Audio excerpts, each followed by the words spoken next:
Hey there, guitar picker. If you're well versed in the art of hunting chinkapins, then today's lesson is for you, my friend, because we are going to take the melody to this classic old-time fiddle tune and put some water wings on it.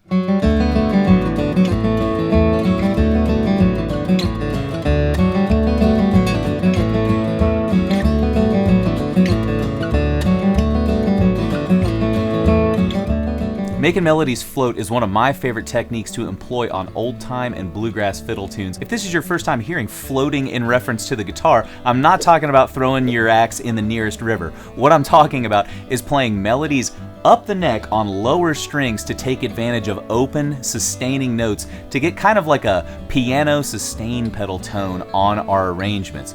Just to give you an example, this is what a D major scale would sound like with this floating technique.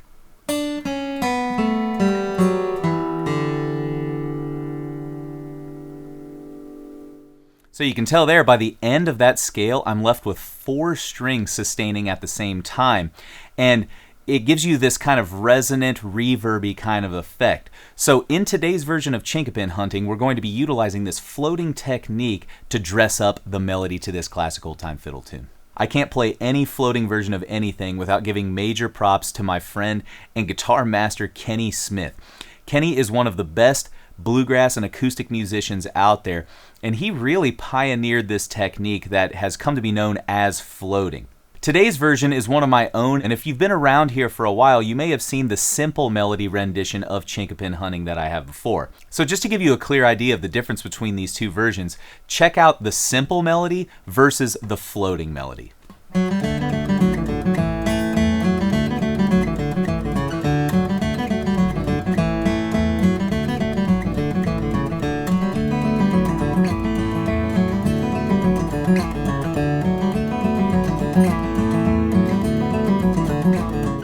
Some things you may have noticed, on the simple version of the melody, I'm sticking pretty much in first position here with open strings. But on the floating version of the melody, my hand is jumping back and forth between kind of like 4th position, my first finger at the 4th fret, and that first kind of D position. So the reason I'm doing that is because I need to take advantage of a lot of those melody notes on lower strings, so as I hit open string notes, I can let them sustain. That's what gives us this piano-like floating quality to the melody here. Now, if this is an entirely new technique to you, something you may want to do before you dive into this version of the tune is practice a few simple exercises in the floating style. We're going to play a D major scale, but actually starting on a G note on the highest string, the E string of the guitar. 1, 2, ready, go.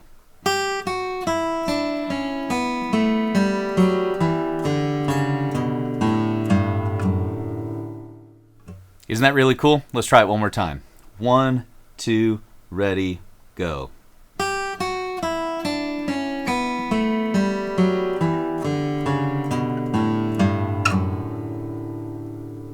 You can hear there are a lot of overtones left ringing on the guitar, and that's my favorite quality of this technique. So now that you've got an idea for how to practice the floating technique, we're going to check the full speed version out first with tab on the screen, and then after that I'll get a version at 70 beats per minute so you can really slow things down and see exactly what my right and left hand are doing.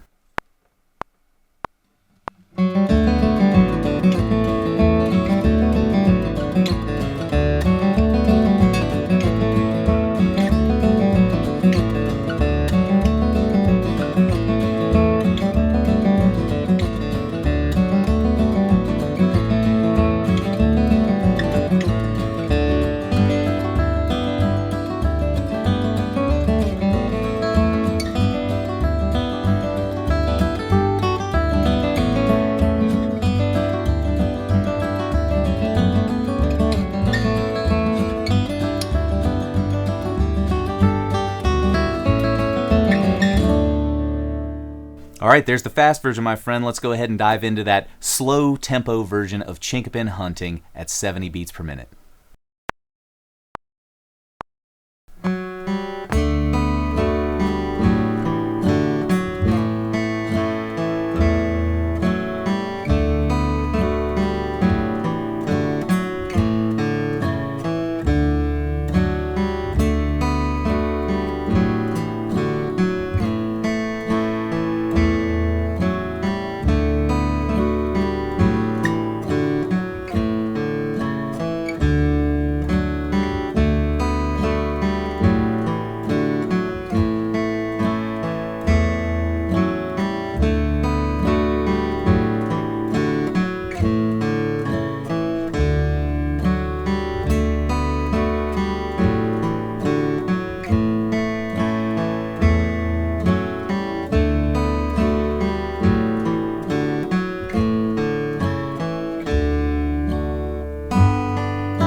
Okay, there you have it, my friend. My version of Chinquapin or Chinquapin Hunting in the floating style. If you like this one, check out the video here for my floating version of Over the Waterfall.